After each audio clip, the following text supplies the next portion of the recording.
Guys, கூலி review பாப்போமா? Guys ஒன்னு டிஸ்க்ளைமர் சொல்லிட்டு போயிடுறேன். ஏன்னா அந்த சொல்ல வேண்டிய கட்டத்துல இருக்க. ம் இந்த படத்தோட நான் சொல்றது வந்து முழுக்க முழுக்க எனக்கு தோணுனது மட்டும்தான். சரியா? எனக்கு என்ன தோணுச்சோ அதை நான் உங்கள்ட்ட சொல்றேன். எனக்கு தோணுனது, என் கூட படம் பார்த்த பசங்களுக்கு தோணுனது. ஓகேவா? நான் எங்களுக்கு என்ன தோணுதோ அதை நான் ஷேர் பண்றேன். நான் எனக்கு தோணுனதான் உங்களுக்கும் தோணணுங்கிற அவசியம் கிடையாது. நான் அப்படி எதிர்பார்க்கவும் இல்லை. மேபி உங்களுக்கு படம் நல்லாவும் இருக்கலாம். சரியா? ஆனா எனக்கு வந்து என்ன என்ன கனெக்ட் ஆச்சோ அதான் நான் உங்கள்கிட்ட ஷேர் பண்றேன். சரிங்களா? இதுதான் டிஸ்க்ளைமர் ஒன்று ஸ்டார்டிங்ல சொல்லிடுறேன். கூலி கூலி பவர் ஹவுஸ் எப்படி இருக்கு அப்படின்னு கேட்டீங்கன்னா வச்சுக்கோங்களேன். படத்தோட கதை வந்து பெருசா ஒண்ணும் இல்லைங்க. ஆஸ் யூசுவல் எல்லா கதையில வர்றதுதான் ரிவெஞ்ச் ஸ்டோரி தான். ரஜினியோட ஃப்ரெண்டு வந்து சத்யராஜாவை கொண்டுறானுங்க. அதனால உள்ள வர்றாரு ரஜினி. ஸோ அதுல வந்து என்ன நடக்குது, அவனுக்கு என்ன பண்றானுங்க, கடத்தல பண்றானுங்க, அதுல இருந்து என்ன பண்றாரு ரஜினி, அதுதான் படத்தோட ஒன்லைன் கோர். சரியா? இது உங்க நடிச்ச கேஸ்ட் எல்லாமே தெரியும்.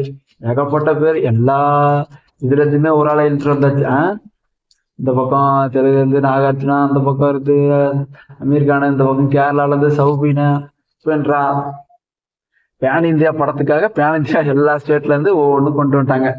ஐயா, பேன் இந்தியால இருந்து எல்லா ஸ்டேட்ல இருந்து கொண்டு வந்தா பத்தாதுங்க ஐயா, கதை இருக்கணும். கதை நல்லா இருந்தாதான் பேன் இந்தியா போவோம். நீ எல்லா ஸ்டேட்ல இருந்து ஒருத்தர் கொண்டு வந்தா மட்டும் படம் பேன் இந்தியா ஆயிடுமா, 1000 கோடி அடிச்சிருமா அப்படின்னா கேட்டா கிடையாது. இதுல ஏன் இப்படி கதை இப்படிலாம் வருதுன்னா, இந்த 1000 கோடிங்கிறது அது ஒரு மாயை. ஃபர்ஸ்ட் 1000 கோடி விட்டு தள்ளுங்க, 1000 கோடிலாம் அடிச்சுக்குவோம். ஃபர்ஸ்ட் கதையில போக்கஸ் பண்ணுங்க. என்ன, கதை கரெக்டா இருந்தா அதெல்லாம் ஓடிடும். இது வந்து பெரிய படம் சின்ன படம் கிடையாது, கதை தான் மெயின்.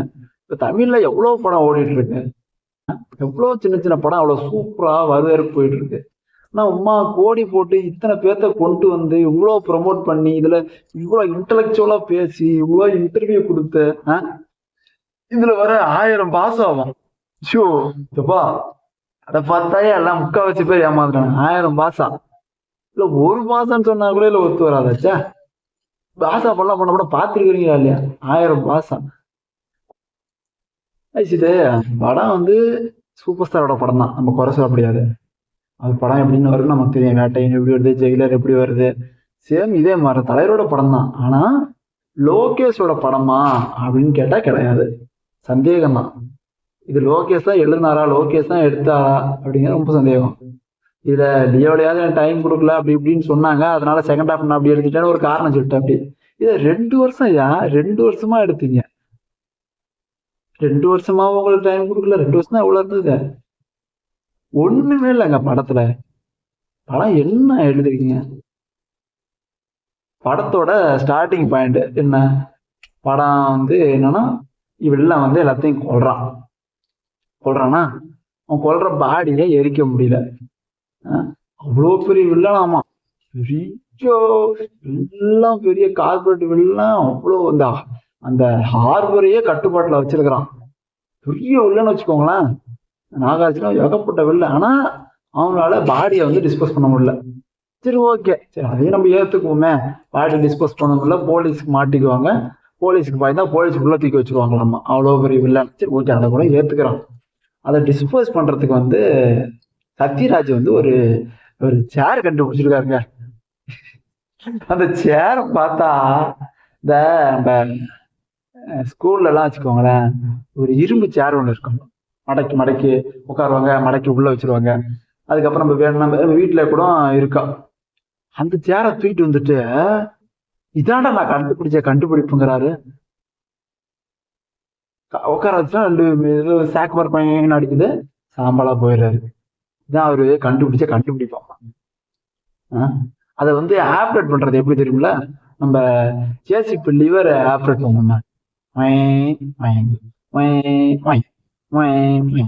அப்படிங்கிற அப்படி.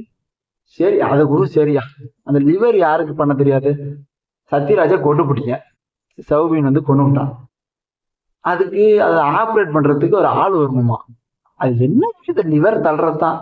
அதுக்கு வந்து ரஜினி தான் கூப்பிட்டு வரான். அவன் பொண்ணை கூப்பிட்டு அவன் ரஜினி வந்து அவரு வரா அப்படி.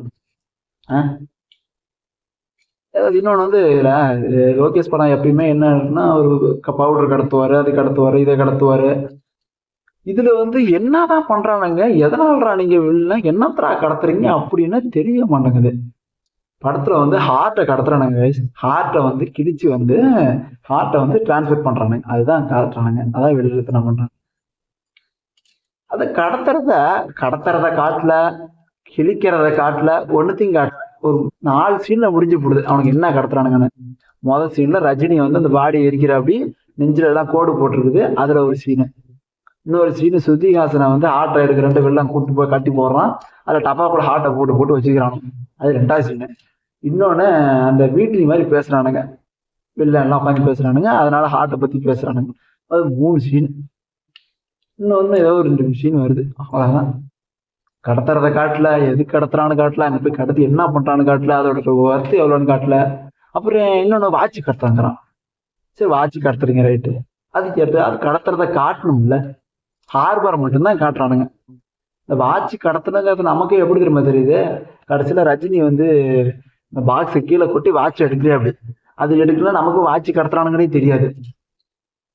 இன்னொன்னு எவ்வளவு பெரிய ரசிகர், எவ்வளவு பெரிய பட்டாளம் வச்சிருக்காங்க, அமீர் கான், நாகார்ஜுனா, உபேந்திரா, யாரையுமே ஒழுங்கா யூஸ் பண்ணல.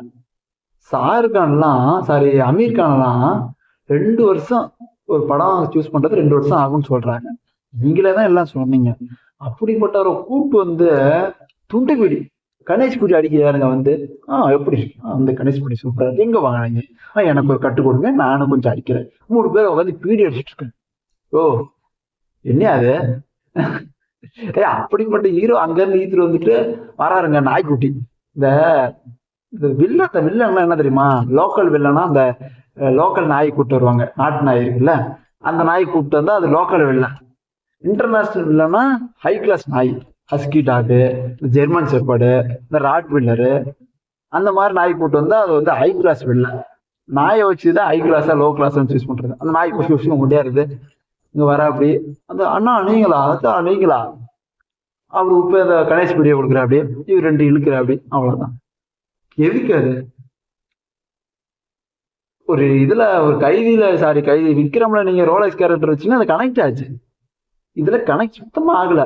இப்ப ஒண்ணு அமீர் கான் நடக்கிறாரு, ஒண்ணு அவரோட கேரக்டரா ஹைட் பண்ணி வச்சிருக்கணும். இங்க என்ன கெட்டப்போ அதே கெட்டப்பு இதுல விசிபிலிட்டில அதுல அப்படியே வர அப்படி, அப்ப என்ன நமக்கு ஹைப் இருக்கும்.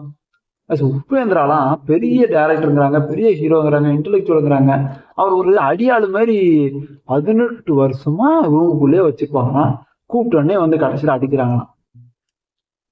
அவா படத்துக்கு போய் ஏ சர்டிபிகேட், யாராவது பதில் சொல்றீங்க, எதுக்கியா ஏ சர்டிபிகேட், அது ஏ சர்டிபிகேட் ஆமா, அதுக்கு என்னதான் டமுட்டு போகிறீங்க, அதுக்கு எதுக்கு ஏ சர்டிபிகேட், ஒன்னும் சொல்றதுக்கு இல்ல. நாகார்ஜுனா எப்படிப்பட்ட ஆக்டரு, அவரோட ஸ்டைல் என்ன, அவரோட எக்ஸ்பிரஷன் என்ன, அவரை காட்டவே இல்லை இதுல. அந்த மோனிகா பாட்டை எதுக்கு அங்க போய் வச்சீங்க, அதுக்கு வைக்காம இருந்திருக்கலாமே மோனிகா பாட்டு. அப்புறம் அந்த பவர் ஹவுஸ் என்ன கூலிங்கிறானுங்க, கூலியா இருந்துட்டு இதுல சத்யராஜ் எப்படி சயின்டிஸ்ட் ஆனாரு அது தெரியல, சயின்டிஸ்ட் ஆகி கண்டுபிடிக்கிறாராம். ஏதோ எடுத்து வச்சிருக்காங்க. சரி இப்போ வந்து இப்ப லோகேஷ் வந்து என்னன்னா இதுல ஒரு பெரிய ப்ரெஷர்னு வச்சுக்கோங்களேன் அவருக்கு, லோகேஷ்க்கு கைதி 2 இதுக்கு மேல கொஞ்சம் நல்லா பண்ணணும். ரொம்ப ப்ரெஷர் ஆயிடும், என்னடா போன படமும் ஒழுங்கா செகண்ட் ஹாஃப் ஒழுங்கா பண்ணல, இதுலயும் இப்படி இல்லை. வந்து லோகேஷ் வந்து இவ்வளவுனா அவர் ஆல்ரெடி நல்ல படம் கொடுத்துருக்காரு, ஸோ நம்ம நம்புவோம் அடுத்தது வந்து லோகேஷ் படம் நல்லா இருக்கு. இதை வந்து அவர் ஒரு கனவா நினைச்சு மறந்துடலாம், இந்த படத்தை வந்து ஒரு கனவா நினைச்சு மறந்துருங்க, எல்லாரும் மறந்துருங்க. அவரோட இதுல வந்து கூலின்னு ஒரு படம் வந்ததுங்கிறத மறந்துருங்க. என்ன லியோவுக்கு அப்புறம் கைதி 2ன்னு வச்சுக்கோங்க, கூலிய மறந்துருங்க. ஓகே கேஷ், இதுக்கே 10 நிமிஷம் வந்துருச்சு, இன்னும் நிறைய சொல்லணும், இது சொல்றது. சரி பாப்போம், பாய். This video is sponsored by SBO Jobs. Skip பண்ணாதீங்க, பெரிய தப்பு. தினம் 300 ரூபாய் சம்பாதிக்க அரிய வாய்ப்பு. இன்ஸ்டாகிராம், ஃபேஸ்புக் பயன்படுத்த தெரிந்தால் போதும் content post and content publishing மூலமா தினம் 300 ரூபாய் சம்பாதிக்கலாம். இந்த வேலை செய்ய 5 நிமிடம் போதும். Work training support, group communication support, all language customer live chat support, முக்கியமா சொந்தமா ஒரு பிசினஸ் ஸ்டார்ட் பண்ற அளவுக்கு உங்களால கற்றுக்கொள்ளவும் முடியும், சம்பாதிக்கவும் முடியும். இந்த வேலை வாய்ப்பு வழங்குவது 5 வருடத்திற்கு மேல ரன் ஆகிட்டு இருக்க நம்ம தமிழ்நாட்டு company school of business organisation private limited. மேலும் விவரங்களுக்கு டிஸ்கிரிப்ஷன்ல கொடுத்திருக்க நம்பருக்கு வாட்ஸ்அப் பண்ணுங்க.